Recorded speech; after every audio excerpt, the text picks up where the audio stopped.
आज आपण खुटपुरी या गावामध्ये दशपर्णी अर्क एक जैविक कीटकनाशक तयार करणार आहोत।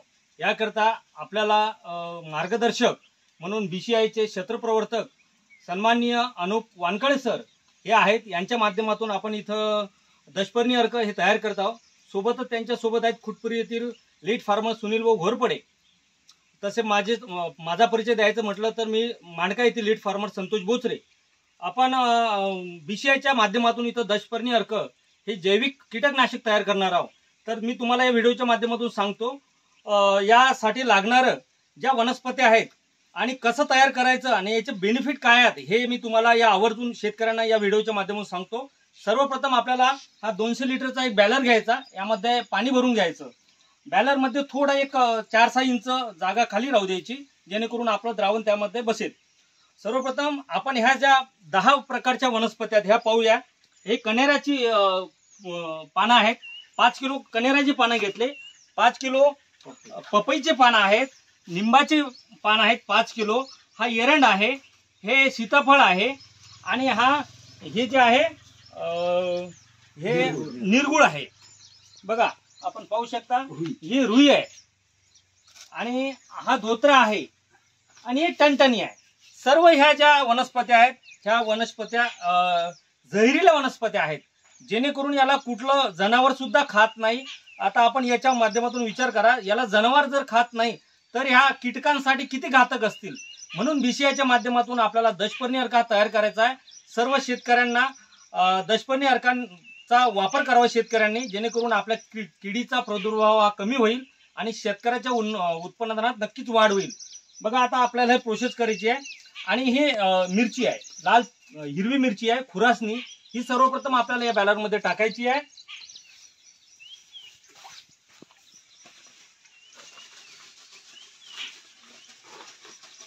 डुबून द्या, डुबून वासुदेव एखादी काळी अंदर बाहेर। यानंतर आपल्याला यासाठी आपण पेस्ट काढलेला आहे लसणाचा, ही लसणाचं पेस्ट आहे। बघा पाहू शकता 1 किलो लसणाचं पेस्ट आहे, हे सुद्धा याच्यामध्ये सोडायचं। गाईचं गोमूत्र आहे, गाईचं गोमूत्र सुद्धा आपल्याला 5 लिटर घ्यायचं आहे। आता गाईच्या गोमूत्राचे आपल्याला बरेचसे याचे फायदे माहीत आहेत। त्यानंतर बघा हे शेण आहे, हे गाईचं शेण सुद्धा 10 किलो, गावरान गाय देशी गाईचं हे 10 किलो शेण आहे। आणखी सुद्धा आपल्याला हे टाकायचं याच्यामध्ये, इथं आणून ठेवलेलं आहे। नंतर हे सर्व आपल्याला काळी नट फिरून घ्यायचं आहे। त्यानंतर ह्या सर्व वनस्पती यामध्ये टाकायच्या आहे आणि ह्या टाकल्यानंतर आपण याला एका पोत्याच्या साहाय्याने किंवा कापडाच्या साहाय्याने याला बांधून ठेवून 30 दिवस याला झाकून ठेवायचं आहे। 30 दिवसानंतर हे सर्व द्रावण जे आहे हे आपल्याला कापडाच्या साहाय्याने गाळून घ्यायचं आहे। वस्त्रगाळ केल्यानंतर आपण हे जैविक कीटकनाशक म्हणून वापरू शकतो। टाका, सर्व टाका। तर सर्व शेतकरी मित्रांनो, या व्हिडिओच्या माध्यमातून सर्वांना विनंती करतो की शेतकऱ्यांनी इतर कंपन्यांचे केमिकलचे कीटकनाशक न वापरता हे जैविक कीटकनाशक तयार करावं।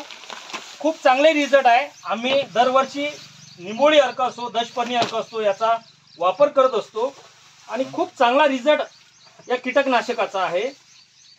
भारी भारी आपण औषधे आणतो, आपला खर्च वाढवतो आणि या केमिकलच्या कीटकनाशकांपासून किती मोठा आपल्या शरीराला प्रॉब्लेम येतात, वेगवेगळ्या प्रकारचे आजार होतात हे आपल्याला माहीत आहे, परंतु तरी सुद्धा आपण दुर्लक्ष करतो। म्हणून मी सर्वांना विनंती करतो की अशा प्रकारचे कीटकनाशक तयार करावे। निंबोळी अर्क सुद्धा खूप मोठ्या प्रमाणात आपल्या किडीचा प्रादुर्भाव रोखते, निंबोळी अर्क सुद्धा तयार करावा। आता सध्या आपण दशपर्णी अर्क तयार करत आहोत, नंतर टाका। सर्व प्रकारच्या वनस्पती यामध्ये टाकून द्यायच्या, नंतर याला 1 महिन्यासाठी आपल्याला बांधून ठेवायचं।